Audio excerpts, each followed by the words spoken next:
Hello students, I'm back again from SS English Learning Center. Today I have come up with the summary of the lesson In the Kingdom of Fools. This is for the students of class 9th and it is written by A.R. Ramanujan. A.K. Ramanujan. And it's a very quite good story, actually if you think it's quite humorous. Now it is the story starts from a kingdom where the king and his subjects means people, all of them were considered to be idiot or maybe fool, because the king himself was a fool and he wanted his subjects to believe that day is a night and night should be considered as day. So he ordered them that during night they have to work and when the sun rises they have to sleep. So due to fear, the subject followed the same thing. One day, a saint, a guru and his disciples, they come to that city. Very soon they realized that this is a city of fools. So the saint or the guru told the disciples to leave from there immediately, otherwise they will be caught or will become victim of something for the mistake which they haven't done. So all of them went except one disciple. He says that this city is quite cheap and he can get good food and he can eat and live his life. So he was left.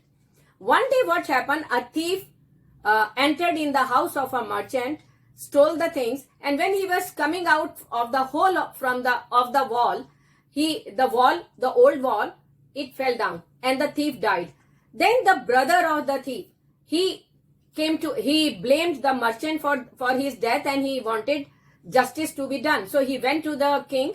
King was quite amazed to hear the story. So he summoned the merchant and he told him that you are responsible for this, so you will be given punishment. He says, please forgive me, king, because I am not to be blamed. It's the bricklayer who had done all this because he built the wall. So at that time, the bricklayer was also called and he says, please don't blame me. I was distracted by a dancing girl. So he blamed the dancing girl. Then the dancing girl was summoned. She said, I did not get my jewelry, my ornaments from the jeweler. So he had to give me that. I was a bit confused during that time. Then the jeweler was called. Jeweler said, don't blame me, because the rich merchant had asked me to make the jewelry the same very day for the wedding in the family. And then he says, okay, call the rich merchant. But he was actually the dead father of the present owner of that house. So he says, but we have to decide, we have to give justice. So punishment will be given to someone or the other. So he says, call the merchant itself. So he himself, because he will be punished for that. But then a new stake was made, and when the merchant was called, he was quite thin, so he was not getting fit in the ring in that rope. So then the news reached the king. The king said, no, we have to give something. So they said, he sent his people, find out a person who is little fat and who can fit in this stake. So the disciple who was left behind, he had become quite fat after eating lot of food. So he was brought over there and he was put on that stake to be hanged. But in the crowd, the guru was also there. He saw that. So he took the permission to meet him. So he came to him and said something in his ear. After that, the guru and that disciple both started fighting.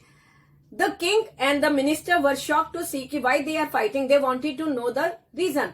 So they come to know when they asked the reason. The disciple said, this is the stake of God, and whosoever will die first will become the king, and who dies the second will become the minister. So minister and the king put off that punishment for the moment and they decided who to be hanged, so that they can become the minister or king in the new birth, after getting new birth. So the king went and got hanged himself, and the whole public was so happy. They said they got rid of this fool idiot king, and after that, that guru was made the king of that city. So this is the summary, and with that, I take a leave. I'll be back again. Bye then.